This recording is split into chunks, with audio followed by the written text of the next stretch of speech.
ඉතාමත් ආදරෙන් පිළිගන්නවා අම්මලා සියලු දෙනාම. මම අද කතා කරන්නේ දරුවෙකු ලැබෙන්න ඉන්න අම්මා කෙනෙකුට සහ අලුත උපන් දරුවෙක් ඉන්න අම්මලා සියලු දෙනාටම ගොඩාක් වැදගත් වෙන මාතෘකාවක්. ඒ තමයි අම්මට කිරියෙරෙන්න ගන්න ඕනි ආහාර වර්ග මොනවද කියන කාරණේ ගැන. දරුවා ලැබෙන්න ඉන්න කාලේ අම්මා කන බොන ආහාර වලින් තමයි දරුවා වර්ධනය වෙන්නේ. ඒ වගේම දරුවා ලැබුණු පසු අම්මා කන බොන ආහාර බලපානවා. එහෙම නැත්නම් උදව් වෙනවා මේ දරු පැටියගේ කුස පිරෙන්න මවට කිරියෙරෙන්න. ඒ වගේම මවගේ සෞඛ්‍ය නිරෝගීකම පවත්වා ගැනීම සඳහාත් ආහාර ඉතාමත් වැදගත් වෙනවා. දරුවා ලැබෙන්න ඉන්න කාලේ අපි කියනවනේ දෙන්නෙකුට කෑම ගන්න කියලා. දරුවා ලැබුණාට පසුත් මුල් මාස 6වත් අනිවාර්යෙන් අම්මා ඒ විදිහට පෝෂ්‍යදායක ආහාර වැඩිපුර ලබා ගන්න ඕනි. මොකද මුල් මාස 6 දරුවා යැපෙන්නේ තනිකරම අම්මගේ කිරි වලින්නේ.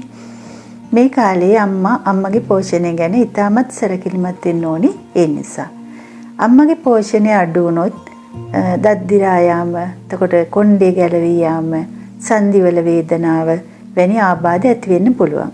එහෙම වෙන්න හේතුව මව්කිරි නිෂ්පාදනයේට මවගේ ශරීරයේ ඇති කැල්සියම්, යකඩ, ඒ වගේ පෝෂක කොටස් වැය වෙන නිසායි. ඉතින් මේ අඩුව පිරිමැසීමට නම් අම්මා වැඩිපුර පෝෂක කොටස් අඩංගු ආහාර ගන්න ඕනි. ආහාර වලින් පෝෂණය නොලැබෙනකොට තමයි අම්මගේ අස්තිවල එහෙම තැම්පත් වෙලා තියෙන කැල්සියම්, යකඩ ආදී පෝෂණ කොටස් මව්කිරි නිෂ්පාදනය සඳහා වැය වෙන්නේ.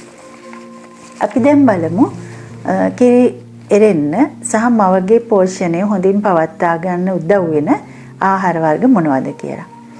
ඇත්තටම මේ අපේ පුංචි රටේ අපේ සංස්කෘතියට අනුව සම්ප්‍රදායිකව පැවතගෙන යන ආහාර වර්ග බොහොමයක් තියෙනවා මව්කිරි එරීම සඳහා. එතකොට අපේ ප්‍රධාන ආහාරය වෙන්නේ බත්නේ. එතකොට මේ බත් ආහාරයට ගන්නකොට විවිධ සහල් වර්ග තියෙනවා. ඒ වුණාට කිරි දෙන මවකට වඩාත්ම සුදුසු සහ කිරි එරෙන්න බලපාන ආහාර විදිහට අපිට කියන්න පුළුවන්. එහෙම නැත්නම් යෝජනා කරන්න පුළුවන් කැකුළු සහල් වලින් පිළියෙල කරගත් බත්. ඒක රෝස කැකුළු වෙන්න පුළුවන්. එහෙම නැත්නම් රතු කැකුළු සහල් වලින් පිළියෙල කරගත් බත් වෙන්න පුළුවන්. බත් යොදා ගන්නවා නම් පිළියෙල කර ගන්නවා නම් ගොඩක්ම හොඳයි මේ කිරි දෙන කාලේ අම්මගේ ආහාරයට. ඒ වගේම තමයි කුරක්කන්. කුරක්කන් ගොඩාක්ම පෝෂ්‍යදායී ආහාරයක්. විශේෂයෙන් කිරි දෙන අම්මා කෙනෙකුට කුරක්කන් වලින් විවිධ කෑම වර්ග පිළියෙල කර ගන්න පුළුවන්. හැලප පිළියෙල කරලා දෙන්න පුළුවන්. රොටි හදලා දෙන්න පුළුවන්. සමහර අම්මලා තලප කන්න කැමති.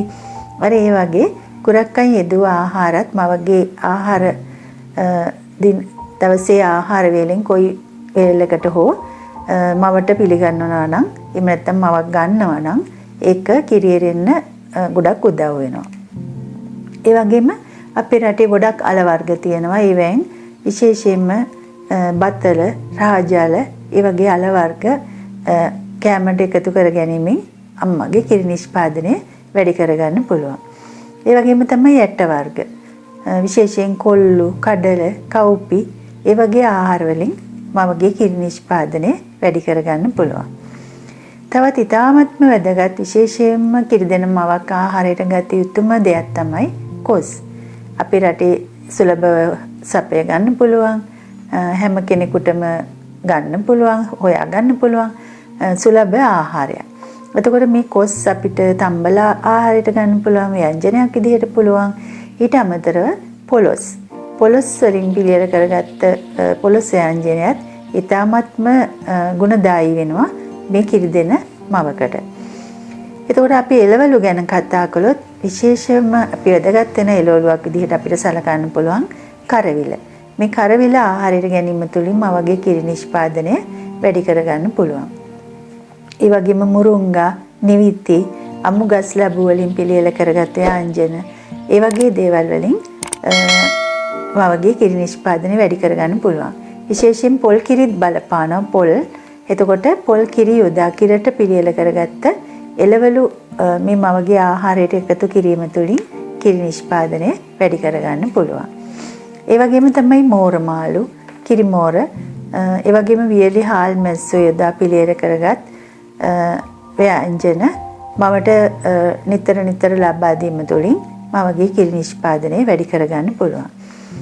තවත් තියෙනවා කිරි එරෙන ಜಾති පලා වර්ග. විශේෂයෙන් කිරි අගුණ, කිරි හැන්ද, මුකුණු වෙන්න, ගොටුකොළ, මියන දලු, මුරුංගා කොළ තවත් විශේෂ කිරි එරෙන පලා වර්ගයකට අපිට ගන්න පුළුවන් ජපන් බටු. එහෙම නැත්නම් සිංගප්පූරු කොළ කියනවා. එන්න ඒ වගේ කෑම දවසේ කොයි වෙලාවක හරි ඒ වගේ එකක් අපේ කෑම වේලට එකතු කරලා ගැනීම තුළින් වගේ කිරි නිෂ්පාදනය අපිට වැඩි කරලා දෙන්න පුළුවන්.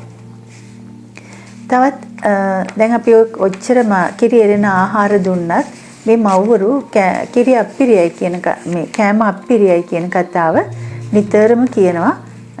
කෑම පිළියෙල කරලා දුන්නට දරුවෝ ලැබුණ අම්මලා ගොඩක් වෙලාවට කියනවා කෑම කන්න බෑ ඉස්සර වගේ කෑම අප්පිරියයි කියලා. ඉතින් ඒ වගේ කෑම අප්පිරියයි කියන මවකට සහ අනිත් මවුරුන්ටත් හොඳයි. විශේෂයෙන් අපේ රටේ තියෙන ගොඩාක් වැදගත් කුළු බඩු වර්ග. මේ කුළු බඩු ඉතාමත් බලපානවා මව්කිරි නිෂ්පාදනය කිරීම. විශේෂයෙන් අපි නම් වශයෙන් ගත්තොත් සුවදුරු, මාදුරු, සුදුලූණු, ගම්මිරිස්, කොත්තමල්ලි, උළුහාල්, කුරුඳු, ඉඟුරු, කරපිංච, සේර ඒ වගේ දේවල් අපිට එකතු කරලා යම් සුළු ප්‍රමාණ වලින් ගැළපෙන ආකාරයට එකතු කරලා මේ මවට අපිට රසම් එකක් හදලා දෙන්න පුළුවන්. එහෙම නැත්නම් තැඹුම් හොද්දක් හදලා දෙන්න පුළුවන්. එතකොට මවගේ කෑම අප්පිරියාව අඩු වෙලා කෑම කන්න පුළුවන් වෙනවා. ඒ වගේම මේ කුළුබඩු වල අඩංගු පෝෂක වලින් මවගේ කිරි නිෂ්පාදනයත් වැඩි වෙනවා. හැබැයි මේ කුළුබඩු යෙදු රසම් එකක් හරි එහෙම නැත්නම් තැඹුම් හොද්දක් හරි අපි දරුවා ලැබුණු ගමන්ම අම්මලාට දෙන්නේ නැහැ. ඒකට හේතුව තමයි දරුවා ලැබෙන්න කලින් අම්මා ගොඩක් වෙලාවට निराहारව සිටිනවා. එක්ක සීසසල කර්මකට යන්න, එහෙම නැත්නම් ලේබර් රූම් එකට යන්න කලින් මවට කෑම දෙන එක අපි ටිකක් නතර කරලා මව निराहारව තියලා තමයි ප්‍රසූතිය සඳහා සූදානම් කරන්නේ. එතකොට මේ निराहारව හිටපු මවකට මේ කුළුබඩු යෙදු රසම් එකක් හරි එහෙම නැත්නම් තැඹුම් හොද්දක් දීම තුලින් මවගේ බඩ දැවිල්ල හැදෙන්න පුළුවන්. निराहारව දැන් කුසේ මොනවත් නැහැ ආහාර. එතකොට එකපාරට ඇවිල්ලා මේ රසම් එකක් හරි එහෙම නැත්නම් මේ තැඹුම් හොද්දක් හරි මවට දුන්නාම මවගේ බඩ දැවිල්ල හැදෙන්න පුළුවන්. එහෙම නැත්නම් ගෑස්ට්‍රයිටිස් හැදෙන්න පුළුවන්. ඉතින් මේ වගේ අපහසුතාවයක් මවට ඇතිවීමට ඇති වෙන නිසා තමයි මේ රසම් එකක් නැත්නම් තැඹුම් හොදි අපි මුලින්ම දෙන්න එපා කියලා කියන්නේ.